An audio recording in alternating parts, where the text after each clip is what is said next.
Robinson, and I'm the Executive Director of ZAP. And we are so excited to bring you this program today. Let's see, there we go, we're on our way. Well, I want to first welcome back those of you who have joined us in the past for our legendary Zinfandel Vineyards series. And I want to also welcome all of you newbies to this. We're really excited to kick off Zinfandel Trails, Find Your Flavor. This is a new tasting series that we've launched. And our goal is to get you as close to the vineyard as possible and visit those tasting rooms and taste the wines and see the experiences that these fantastic wineries have to offer. So I think you're really in for a treat today. We were just looking at the different locations of where everybody is, and it's really exciting. So I want to tell you about Zinfandel Trail for just a minute. It's a new program that ZAP has launched, and I encourage all of you to visit zinfandeltrail.com. You're going to find featured routes with suggested itineraries. You're going to find blogs from our travel writers that have been popping up, and there'll be more to come. There are regional boxes that you can check. So if you want to, for example, go to Sonoma Valley, where we're going today, you'll be able to do that. And there is a really cool trail map that you can use to plot your itinerary. And it gives you a Google map at the end of it so that you know how to get from winery to winery. It's very easy to use, and it's super interactive. So definitely take advantage of that itinerary builder. So before we get going, I want to do just a couple of real quick housekeeping items. First of all, thank you to our media friends, our members, and our guests for your support today.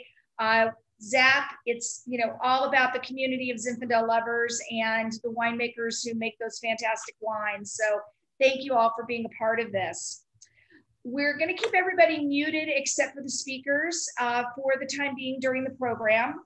And then we'll have an opportunity to all have a happy hour after the program's done. We have some on video. I see some of our guests on video. It's not required, but we love to see your friendly faces. We encourage interaction. So get that chat box going. Send us messages, and we'll try to get questions to our host so he can throw those to our winemakers and to our winery folks. And we're going to, I think, be off and running now. So I want to introduce Tim Zahner. We are really excited to have him join us, and he is the Executive Director for the Sonoma Valley Visitors Bureau. I know he has a lot to say about Sonoma Valley, and he's going to take it away. And I just want to say, as we go to Tim, that I've personally visited all of these wineries from time to time, and I can't wait to be back. So thank you all for participating, and can't wait to taste those wines. So take it away, Tim. Great. Well, thank you, Rebecca, and really glad that you're having me here. I'm glad that everyone's joining us, and so excited to be part of the inaugural Zinfandel Trail. It sounds fantastic, and to have that in California is such an important thing. Those who don't know, Sonoma Valley is in Northern California. We are the gem of Sonoma County, I think, and I'm not just paid to say that. About 45 minutes north of San Francisco, and it's kind of the birthplace of the modern American winemaking, as far as wineries like Buena Vista and things like that. We're going to learn from, or talk to 3 of our wineries today on the trail. And what's really nice about Sonoma Valley, it's like a 17-mile long crescent, a lot of diversity in our growing regions, from the Carneros in the south and moving up towards Santa Rosa in the north. So you have all sorts of different ways you can grow different types of wines. Of course, the most important one of being Zinfandel, because that's why we're here. Do you want to introduce our 3 winemakers? So, or people with us today. So from Kunde, we've got Zach, and I believe Jordan may be joining us there, up high on the mountain. From St. Francis, we've got Rick, and he is sitting out in a vineyard, and we'll see a really neat thing that he has behind him, and maybe some food if he shares with us, Rick. And finally, we have Jeff in his tasting room. Jeff, I hope you're in your tasting room right on the Sonoma Plaza, because that is right near the historic Sonoma Plaza, the largest plaza of its kind in California. So with that, I was told to be quick and be brief and get the heck out of here. I want to talk about the wines we'll be tasting. First of all, from Kunde, we've got a 2018 Reserve Century Vines Zinfandel, which is going to be up there in the Sonoma Valley. They're midway up the valley near Kenwood. Beautiful winery to taste, and hopefully we can see a little bit how they have these vines that go right up on the hill, and they're fantastic, right across from the Kenwood Inn and Spa. From St. Francis, and Rick will be showing us a 2015 Zinfandel from the Montecillo Vineyard. And the St. Francis winery is at the very end, one of the last ones in Sonoma Valley as you're heading towards St. Francis, or one of the first ones if you're coming from Santa Rosa. And Rick has a great tour there, a really neat vineyard tour. You can walk around, adventure, and fantastic food there. And finally, Jeff is going to be joining us with a Rockpile Vineyard Zinfandel. Rockpile is in the kind of like a northern part of Sonoma County. And I want to be hearing more about the Buffalo Hill, which I didn't know we had a Buffalo Hill. So I want to hear more about that and what's going on there. Just a quick reminder, you can put questions in the chat and I will act like I know what I'm talking about, but really I'll just let the experts answer it because I really have no idea what I'm talking about. I'm just here to talk to you about Sonoma Valley and take us through with that. So with that, I think we can get started. Is that right? All right. So Jordan, are you there before we get going here? I want to make sure we can see him. I'm here, ready to go. All right. So Jordan, why don't you take us through what we'll be tasting today and where are you and what's going on? First of all, where are you, by the way, Jordan? Perfect. So we are right here in the heart of Sonoma Valley, and we are here on the heart of our estate, and we are going to be sampling today our Reserve Century Vine Zinfandel, considered to be one of our flagships and a wine that is very special to us. But before we do get there, I wanted to show you guys our beautiful facility, kind of take you through the tasting room and show you some of these different experiences that we're currently offering. But before we do get there, just so once more I can say hi, my name is Jordan Kunde. I'm a part of the family here. I'm a 5th generation and very, very excited to be working with Zap today. We've worked with you guys in the past and such a great idea in doing this. Come on in, let's go take a look.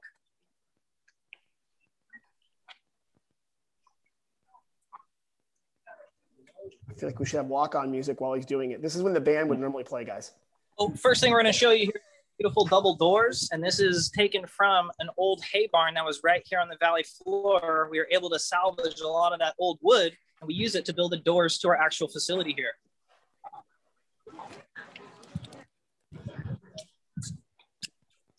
Come on in. Looks like we're going inside the tasting room right now, and you look a little broken up. Here we go.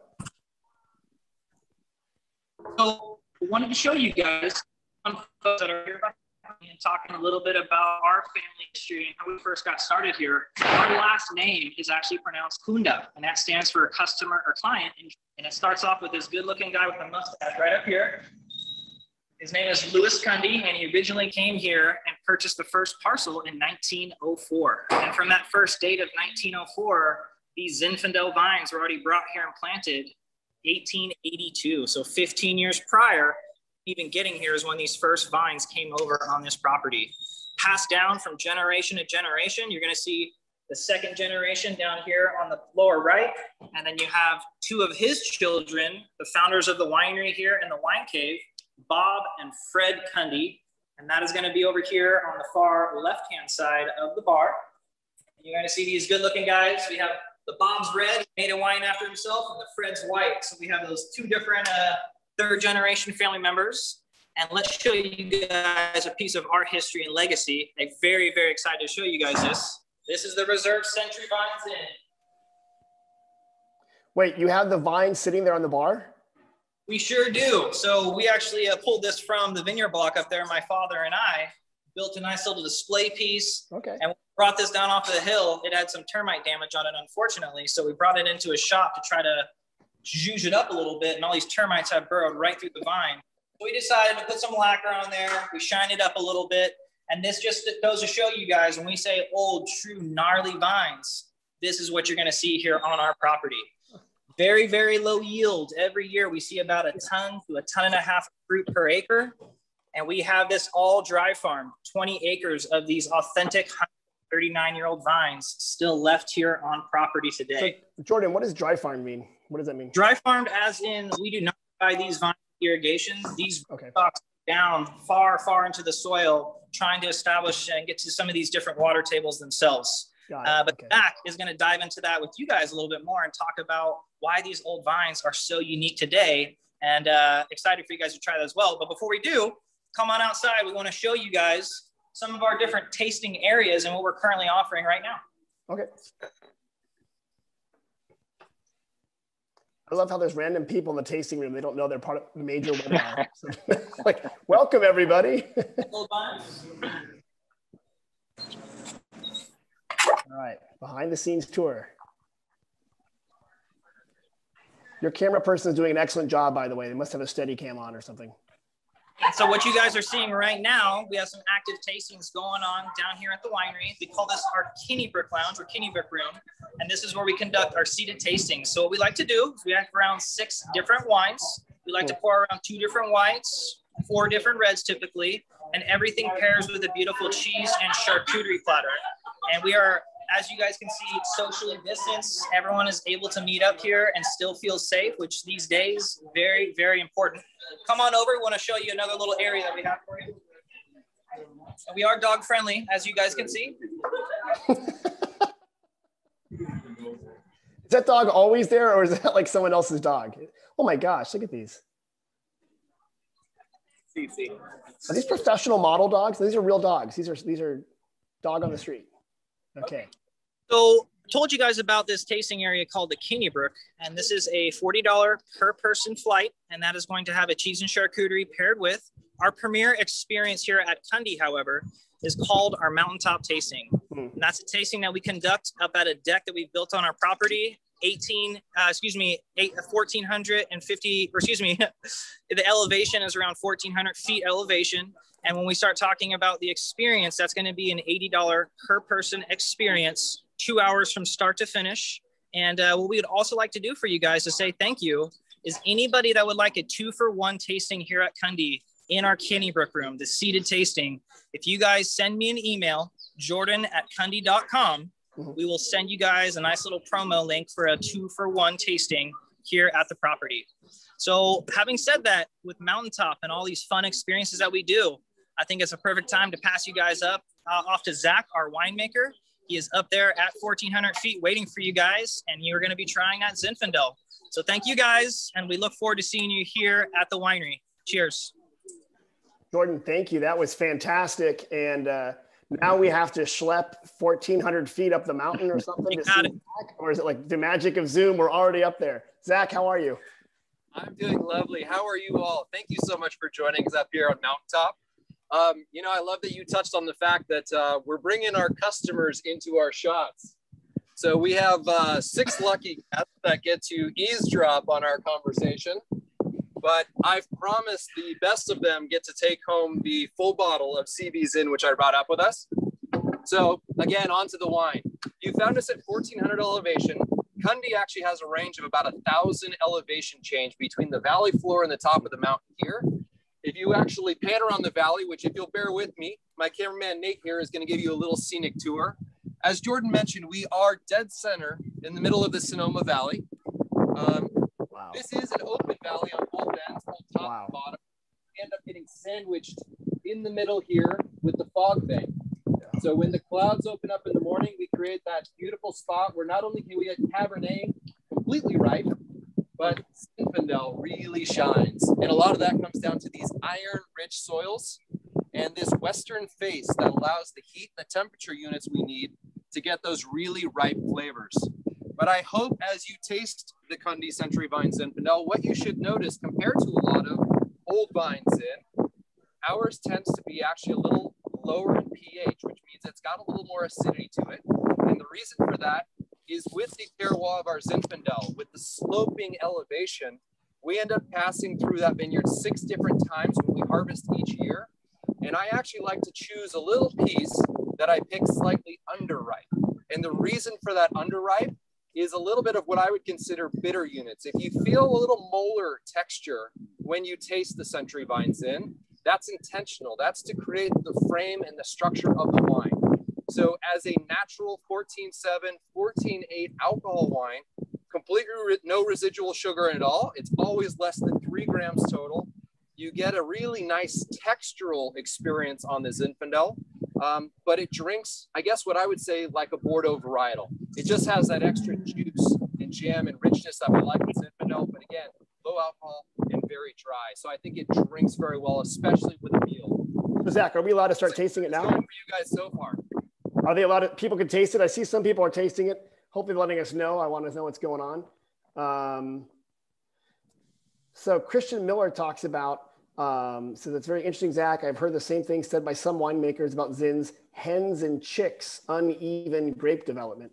What the heck is Christian talking about? Are there actual poultry in the fields? What's that all about? Well, on Kunde, maybe actually. What that ultimately means is Zinfandel is one of those varietals that is uneven ripening on a cluster level.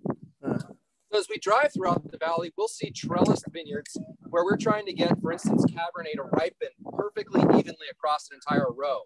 When you go to Old Vine Zin, you see these head trade vines. So not only do you have apical dominance issues where closer to the sun is going to get more energy because it's trying to get up there as a vine. Zach, hold on. Did you just drop the word apical dominance on us?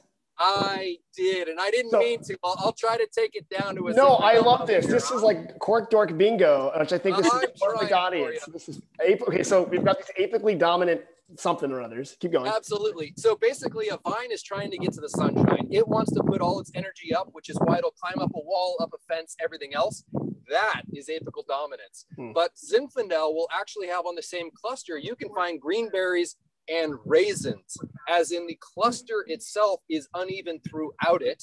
So ultimately, when you, for instance, if you were to sample a Zinfandel vineyard, you might crush an entire cluster as opposed to just picking a single grape, because every bit of that cluster is going to be at a different spot.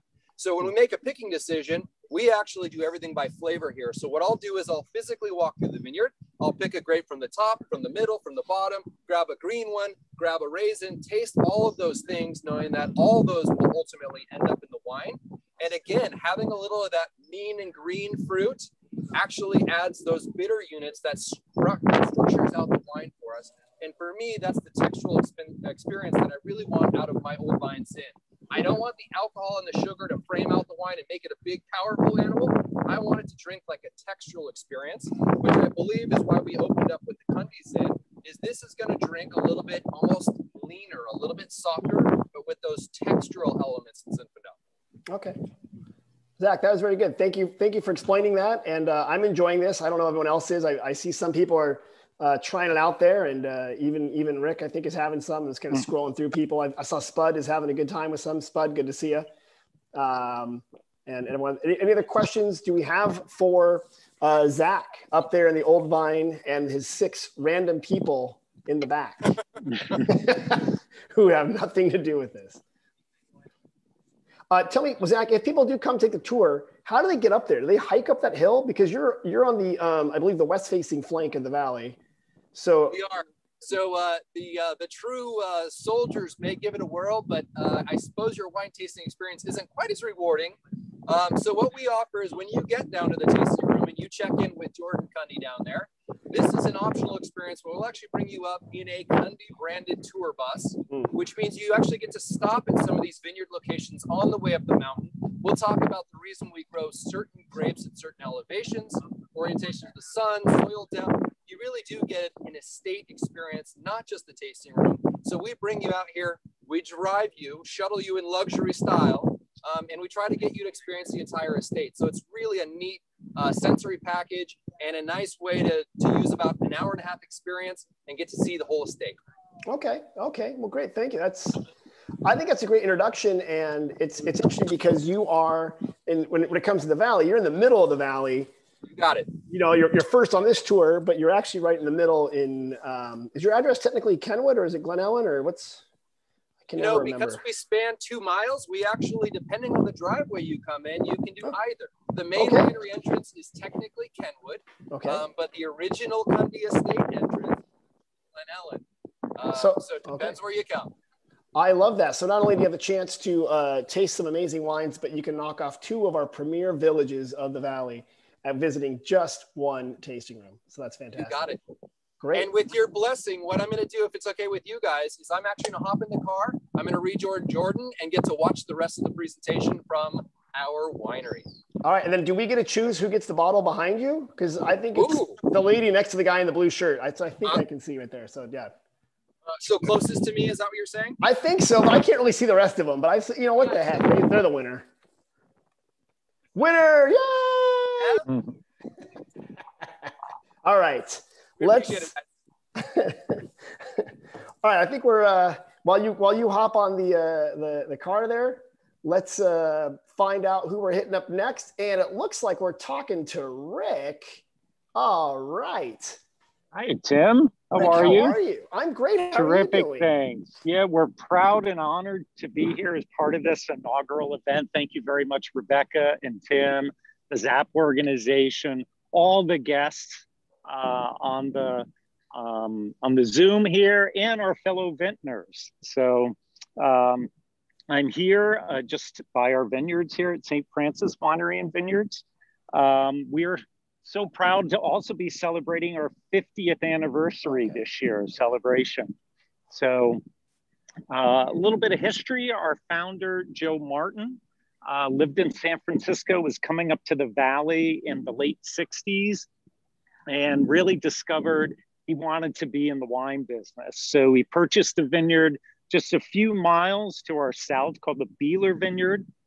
And at that time, ended up planting that vineyard to predominantly Merlot and Chardonnay, one of the first vineyards to grow Merlot in the Valley here. But soon, as he was in the business, learned how important Zinfandel was in the Valley here and in Sonoma County. So in the mid-'80s, really started searching for very compelling vineyards throughout Sonoma County. So it's led to, over the years, where we produce about 10 Zinfandels in a year. And the majority of those are site-specific single vineyard Zinfandels. We produce Zinfandels from our home area, Valley, Sonoma Valley, as well as Russian River Valley, Dry Creek Valley, and Alexander Valley. And our winemaker for the Zins, as well as our Chardonnay and our Pinot Noir, is Katie Madigan. And Katie's been with us for about 18 years. And Katie, Zinfandel is really one of her passions in producing. So first I'll talk about the wine today, since you just tasted the wine from Kunde. And this vineyard is called the Montecillo Vineyard. This is a 2015 from this vineyard. It's very close to where Zach was sitting on that ridge there. It's on the ridge on the Mayacamas mountain range. This vineyard is at 1,400 feet of elevation. As Zach mentioned, that soil is iron rich. It almost looks like cinnamon powder. And when Katie and I walk the vineyard, it's almost like we end up having like cinnamon powder up to our knees. And it's fluffy, but at the same time, we get this really rich character from the acidity, but as well, some of those mineral aspects. But being high elevation, we get lots of power in this Zinfandel, lots of dark, rich berry flavors, as well as some of those dusty notes and those wonderful mineral aspects. So I don't know about you, but I'm a little parched out here. So I think I'm going to take a sip of the wine here. I don't know, Rick. It looks pretty nice that you just get to hang out in a vineyard with food and, like a trolley behind you. I know that's where your desk is. People are often surprised to see the GM of the company just sitting right there, CEO sitting right there. I am truly blessed here, no question. But in talking about our experiences here at St. Francis, we're going to be today. Well, first of all, we have an exclusive Zinfandel flight for $20, where you get to taste at least 4 different site-specific Zinfandels from the different regions throughout Sonoma County, including this wine, the Montecillo Zinfandel from Sonoma Valley. And this is from the sub-AVA Moon Mountain. And it's a smaller appellation, only about 1,500 acres planted there, but it reaches from about 400 feet of elevation to about 1,400 feet of elevation. Another experience, the world premiere or debut, is our Tour de St. Francis. This is a pedal car, and actually we're going to be debuting this in June. So it's a hosted tour throughout the vineyard, and you'll stop in blocks here at our home vineyard called the Wild Oak Vineyard, and you'll stop in the individual blocks where we grow different varieties, and you can taste that wine from that block. So we have a Sauvignon Blanc that is produced from this vineyard, a Chardonnay, and you'll be able to taste right in the block of the vineyard where you will be. So people have to pedal this thing, and if they don't, they're left out in the vineyard, or do they get in a No, actually, it is like, what's going on also assisted. It is electrically assisted. So, okay. So if you want to have a workout for those bicycle riders or those, those people that enjoy spin class, but otherwise we can throw on the electrical power and we're good to go. So this is good because you guys have one of the vineyards. People often, it's really easy to see the vineyard in your tasting room, right? It's right there. You have a neat little garden in the front. You have the Welcome to Sonoma Valley sign, thank you, on your property, which is Instagram worthy. But what I like about your winery is the ability to really see where the grapes come from and how it's an agricultural product before it becomes the finished product. And that's, we're very fortunate with that. And I'll take the camera around in a moment, but I'll talk about also our nationally recognized wine and food program. Okay. So we have a full-on 5-course wine and food pairing menu. This is one of the courses there, and this is a hanger steak with spring. Pardon? That was not in the box. Jeez, we missed that. Where's Chef Peter? Oh my God. I know he was good. Yeah. All right. But so this is a 5-course wine and food experience. But this is a hanger steak with spring onion, chimichurri, carrot truffle puree, broccolini, demi-glace, and crunchy garlic. And this is just one of the 5 courses. That's a 90-minute experience. And that's $95. Wait, did you say it's one of the courses? This is one of the courses. All right, Spud and I are doing this. I love this. All right, we're doing this. And so then we also have a new program for this year as we've come out of COVID, and this is called our estate pairings. And this is a smaller, more like tapas type of experience. It's served family style. This is actually the second to the last course, served family style. And this is sherry soy glazed pork belly sliders, which is actually paired with the Montecillo Zinfandel. So this is a 4-course experience. This is one of the courses in that experience, and that is $60.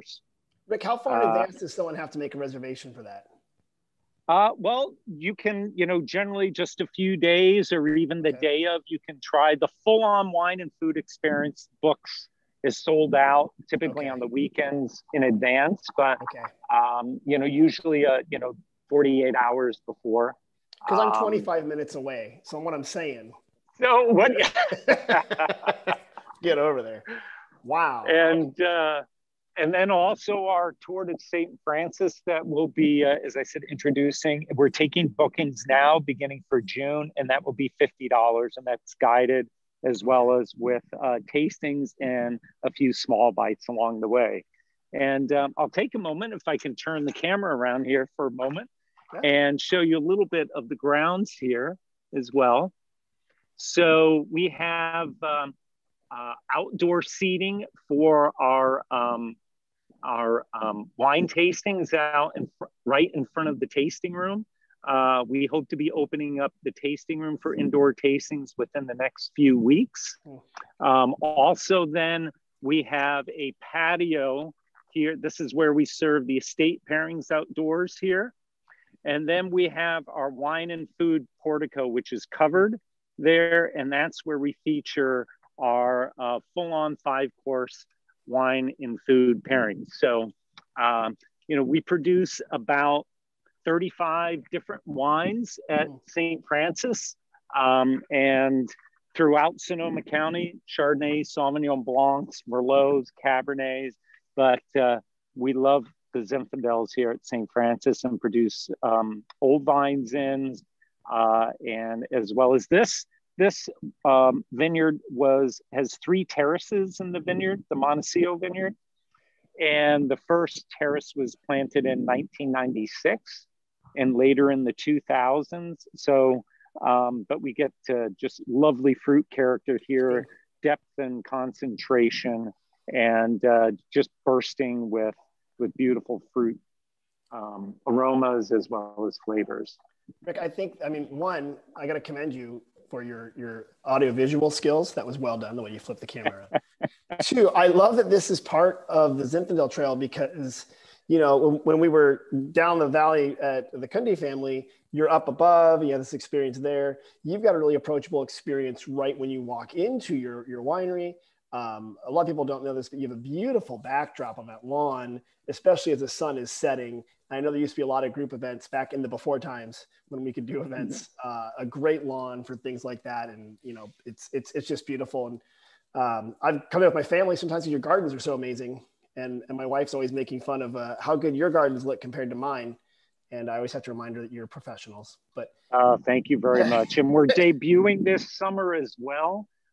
We have a newly designed wine club room. So those of you that join our wine club, an exclusive wine club room. And we also expanded and we have a new wine club patio area out in this area here where we've got beautiful lounge seating there. And you can see the view out here. There it is. It's very close to the vineyard. Yep. And you can see the Mayacamas range there. And so we've got a selection of experiences here. So we would love to see everyone here at St. Francis to enjoy the experiences, get to know the wines, get to know our incredible staff, and we hope to see you here in the future. Great. Rick, that was wonderful. Thanks. Oh, and there's some great photos there. And the vineyard tour, the poor people there who have to pedal to escape the vineyard, or they've got to do foliage management or canopy management or something like that. So that, Rick, that thing, that was so great. And stick around, I hope, because we're going to be asking questions and talking more and enjoying your wines here. And just a reminder for everybody, I think your website is at stfranciswinery.com. Yes, that is correct. And I'll stay here, but I can't guarantee there'll be any sliders left, but you just know. I know, you're lucky. But you're only 25 minutes away, right? So you can get here quickly before I finish. You guys would notice if all of a sudden I was in my car getting over there, but it'd be awkward, but it'd be fantastic. So great. All right. Next up, we're heading to Sonoma Plaza, I believe, and we're going to meet Jeff. And here's his little intro. Jeff has always loved food and wine. And he coaxes California fruit to reflect terroir and minerality. That's like one of the best, most wine country PowerPoint things ever. I love our PowerPoints. They're actually fun. And Jeff went to Fresno. Go Bulldogs. So, I did. I went to Fresno State. All right, very nice. Is that Jeff? Are you from the Fresno area, or where are you from? No. I'm originally. I was born in New York, but I was raised in Maryland. So Maryland with pride. And all right. Actually, that's where my first wine job was, working at a little winery called Bordy in the mountains in Baltimore. There's mountains in Baltimore. There are mountains outside of Baltimore. Actually, the winery was right down the street from where Robert Parker lives in Moncton. Okay. I see. Today I learned about the Baltimore wine region. Thank you. Baltimore. You have to say it right. Baltimore. You got it there. You got Baltimore. Little John Waters fan. Baltimore. All right. But before I start anything, I just want to say those 2 wines that I just tried were beautiful. I really do appreciate tasting great Zinfandel, and I'm glad to be part of this tasting. And I look forward to having you all try my tasting. And let me tell you about my experience and my wine. So start off with, I just want to toast you all. We're having a little sparkling here to begin with. I do a sparkling rosé. It is Rhone varietals, but it's always the way to enjoy a tasting. just get a little bit of the nitty gritty out of the way. For our tasting room, we serve 5 different wines. And during COVID, we were able to come up with this idea that we borrowed from another winery, and I'm very thankful to them. If you can see here, we have 5 wines that we serve at our tasting room. There's always Zinfandel, of course, some Rhone, and always white that's served at the end, because I like to serve my whites at the end. This idea, I think, is probably the best thing that has ever come out of COVID for myself in this tasting room, because it gives an opportunity for me not to be pouring the wine, each wine, and standing there talking about each wine, but giving an opportunity for the person who is tasting it to taste their wine at their own pace, for me to come back and be able to talk about the wines. So they're all served at the same time like that, Jeff? Yeah, so Jeff, you give them all those wines at the same time. At the same time. Right there, okay. And that way they can go back and forth, save some of the wine that's in their glass, go back and forth and enjoy it at their own pace. Okay. And then I can be able to come and tell the stories of each wine. I love that. And especially, it's actually probably pretty good if you have someone who doesn't like a certain type of wine. I mean, what a shock. I love all my wines. I know that. Everyone likes Zinfandel. I know, I'm not saying your wines, but a theoretical winery, someone can skip to the wine that they prefer. I like that idea. That's the way we do it here. So, you know, I've been making wine on my own label since 1996. I don't have the history of the 2 previous wines, but we will be at our 25th year coming up. So I'm very happy to say that. Before I even go on to anything else, it's really important that I mention that on every bottle of my wine, there is an iris. Yeah, what's that about? You see that iris? Yeah, why is it an iris? Mother. That's from my mother. And she is the one who helped me start my winery. I made a whopping 75 cases in my first vintage while I was at Bloom Cellars, which is something else I definitely want to talk about as part of my history. When I graduated Fresno State, I had many opportunities to go work in Napa or Sonoma, Paso Robles, Santa Barbara, but I went to visit Kent Rosenblum in Alameda, California, out of all bloody places to go. And Kent and I had a 3-hour interview, or shall I say tasting, in the barrel room. There was no drains at that point, and all we did was taste through the whole time. And he didn't even look at my resume, not one time. All he wanted to do is hear what I thought about the wines, hear about my passion, hear about my philosophies. And I took that job, and it was probably one of the best things I ever did besides getting married to my wife, because I had to give that a ding, ding, ding. Also. Jeff, is she in the room right now? Is she listening to us? Not, but I'm sure she's probably going to hear. She's watching. So, and she'll agree, you know. And I think Rebecca, I think you would totally agree. Kent was probably one of the nicest people in the wine industry, and I made a great decision when I went to work for him, because he gave me so many opportunities, so much exposure to winemaking protocols and experimentation, and also to a lot of different vineyards and a lot of different growers. In fact, the other day, while going through some files, I came across my old growers list, and we had about 89 different growers. Rosenblum, and a lot of those were Zinfandel producers, Zinfandel growers. So I always give my thanks to Kent, and at the same time, because we're not doing a rock pile wine. I'm sorry to disappoint, but we're doing the Sweetwater Springs Vineyard. Okay, is that up there by rock pile? I'm sorry, that's not rock pile. That's in where is Sweetwater Springs, Russian River? Okay. Russian River. That is right down the road from where Rocchioli is. Okay. It's an incredible site. And one day I got a phone call from Ulysses Valdez, another one of my close friends who's no longer with us. Right. I met through Rosenblum, and we became very, very tight. He's my brother from another mother. He called me up in 2004 and he said, listen, I am planting this vineyard in Russian River on this 55-degree slope spot. And he's like, you have got to come out and take a look at it. The budwood is going to come from the St. Peter's Church Vineyard, the original St. Peter's Church Vineyard, obviously. And also we're going to get some Petit Syrah from Sagasio's home ranch. And I want you to be a part of this whole experience. So in 2007, we started making this wine. In 2007. 2007. We got it. Because it's the 2017 I think we have in the box here. Okay, very good. You have 2017 in the bottle right now.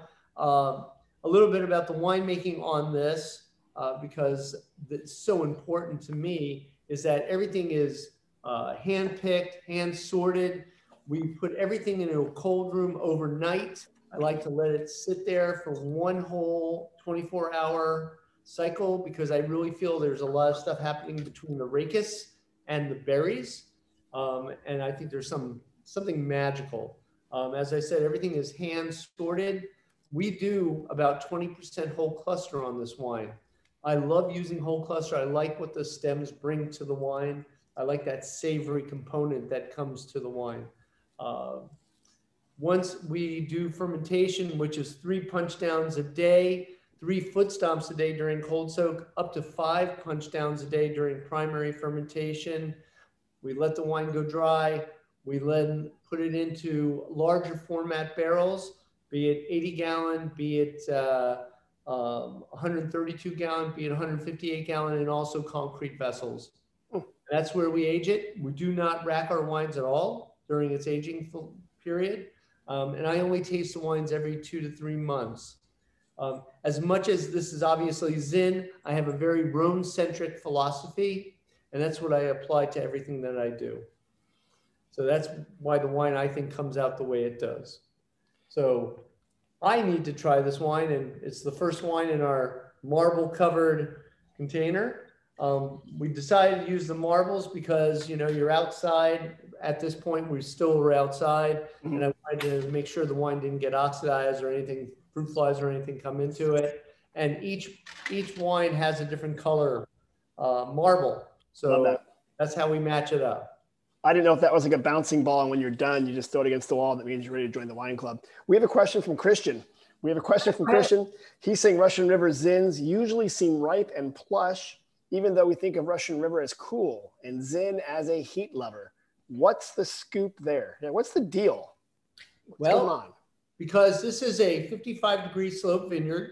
Like I said, very Rhone-centric, just like Côte Rôtie.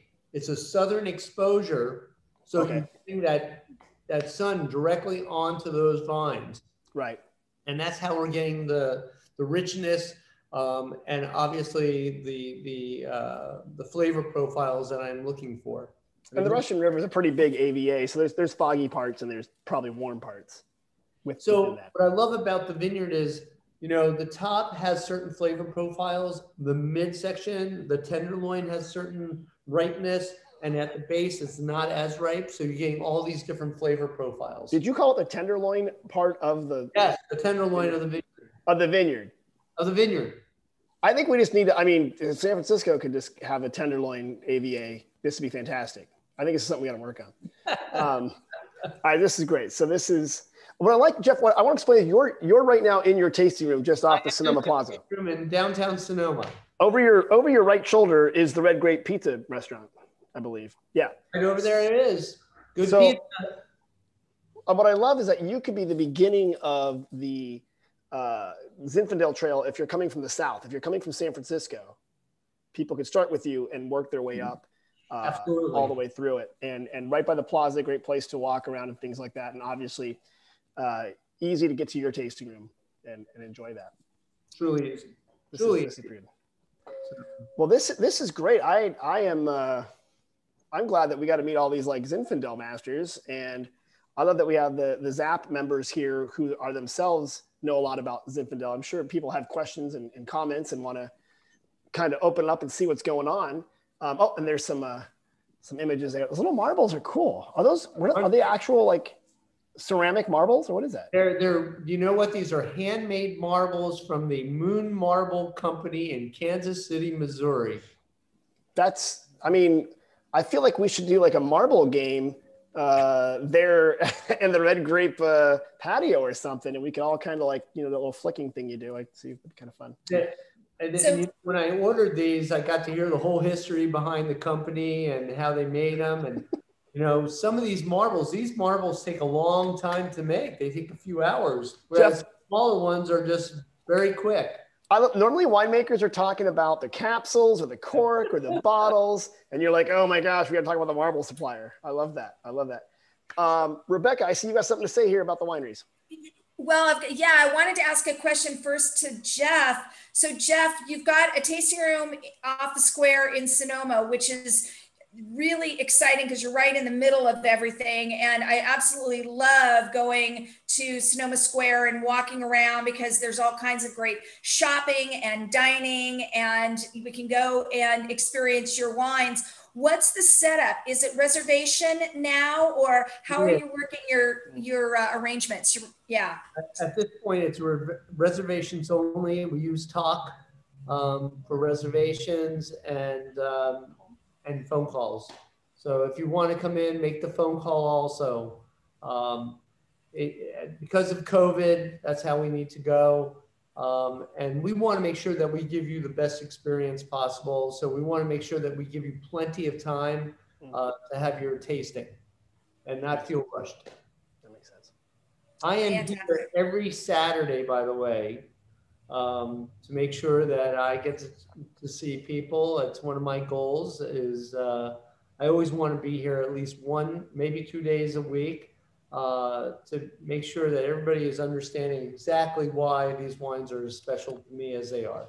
All right, Jeff, then can I ask a question then? If you're on the plaza and any other our winemaker friends can jump in, where's your go-to place for lunch when you are in Sonoma? You got right next door is for sure the Red Grape. You know, I love the Girl in the Fig. So those are the places I go. And it looks like Rick doesn't have to go anywhere because people just like give him food.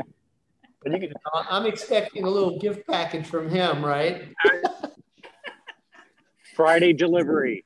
Friday deliveries.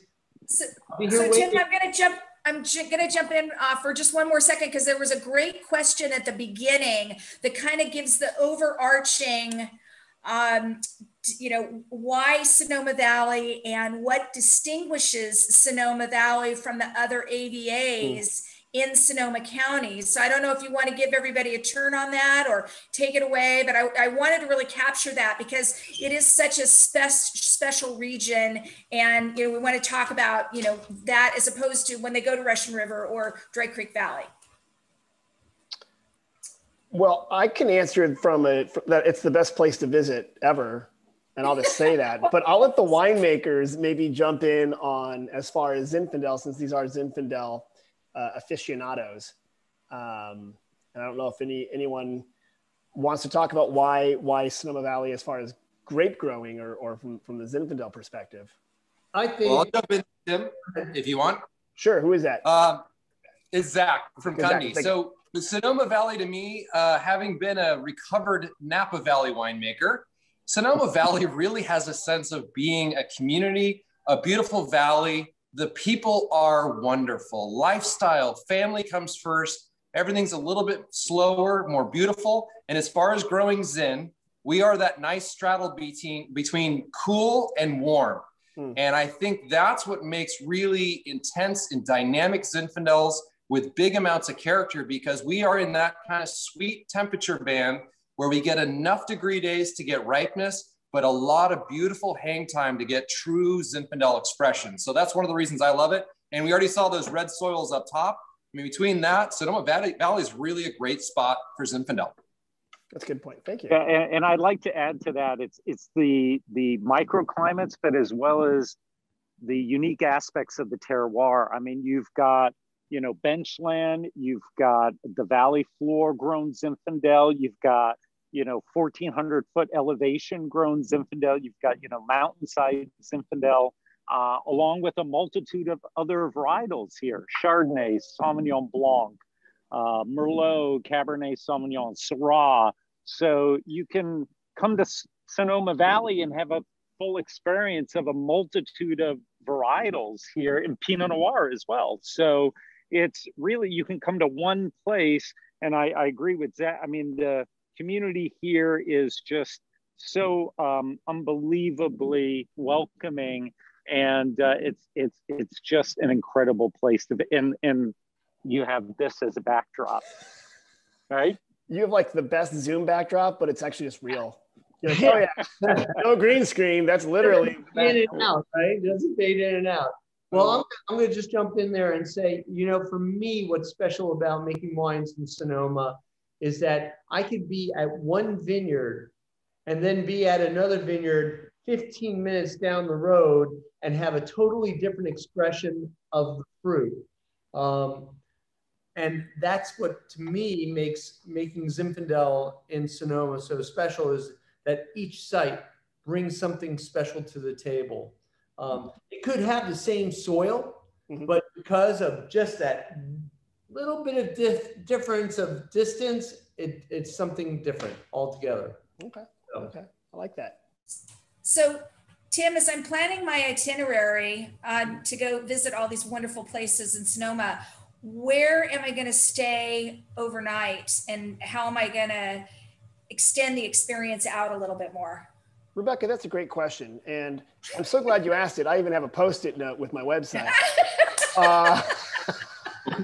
And it cleverly says SonomaValley.com. Yeah, so the first thing to do, of course, is after you join all these wine clubs, is to go to SonomaValley.com and start planning there. We're happy to send you a visitor guide. We send out a monthly email. Just like there's an incredible variety of vineyards and vineyard experiences in Sonoma Valley, so too are there a difference of places to stay. And you've got classics like the Fairmont Sonoma Mission Inn and Spa. It's a beautiful resort. You got the Kenwood Inn and Spa, and you can run across the street into the Kunde Vineyard and, I don't know, grab some grapes. I don't know if that's allowed, guys, but it's right there. You've got in the town of Sonoma, you've got like MacArthur Place, which is beautiful, gorgeous, huge renovation just happened there. For people seeking nearby value, right? El Pueblo is this cute little inn right there with a couple blocks away from Sonoma. In Glen Ellen, there's the Olea. So there's a lot of different places. A lot of them are family owned. We don't have a lot of corporate owned hotels. We have like 2 or 3 of them, but otherwise it's small places to stay. And then of course, Rebecca, we got places to go eat, everything from, like I said, like Taub Family Outpost is around the corner from Jeff. If you keep going past, fancy, beautiful Valley Bar and Bottle. These are like these hot restaurants that are a lot of investment happening. But then I go to Sonoma Eats in the Springs and I get great tacos and Argentine food. And I'm debating if it's Argentine or Argentinian, and I always mix it up, but they have really good empanadas and it's fantastic. And so you have that diversity, right? Like high end to really good quality value that's in there. So yeah, did I mention SonomaValley.com? Did I already mention that? Well, and Tim, okay. What we're going to do with your permission is we're going to link that as a resource on zinfandeltrail.com, so that as people are planning their Zinfandel itinerary and they want to ask that question of where to go and where to eat, they can have that resource. And so we'll connect up. And the other thing that I just wanted to share is I'm so excited to hear that there is so much vibrancy and excitement about these places in Sonoma Valley, because we've missed being in these places for the last year, and that they're still here. We had a question about Della Santina's, are they open? And Yep. the Basque Bakery, and Yep. all the places that we've loved or want to explore, they're there for the asking. Yeah, and Christian, thanks for asking that. A lot of 99% of your favorites are there, as well as new ones that are constantly opening. What's amazing, just like we're connecting now over Zoom, a lot of these restaurants and different experiences did have a lot of online things you could see and do. I was making cheese in my kitchen last week, poorly, with a cheese making class, and it was really fun. But now that people are coming back, we're expected to move up. For those who are in California, we're expected to move into the yellow tier probably in 2 weeks. Spud, don't quote me on that. You can come back here and start doing all these fun little tours, biking tours, walking tours, e-trikes, e-bikes, there's a lot of ways to get around and see stuff. And I think now is the time for really to come visit us, because this Zinfandel Trail is genius, because everyone is so desperate to get out of this house. I know I'm desperate to get out of my house right now because I got 2 teenagers down there, and we just want to get on the road. And I think this is a great way to do it. And I hope everyone obviously spend all your time in Sonoma Valley, but also spend the rest of the time on the rest of the trail, because it looks like there's gonna be some really amazing things to see and do. And I can't wait to see the rest of these webinars to kind of explore the rest of the trail. It's going to be awesome.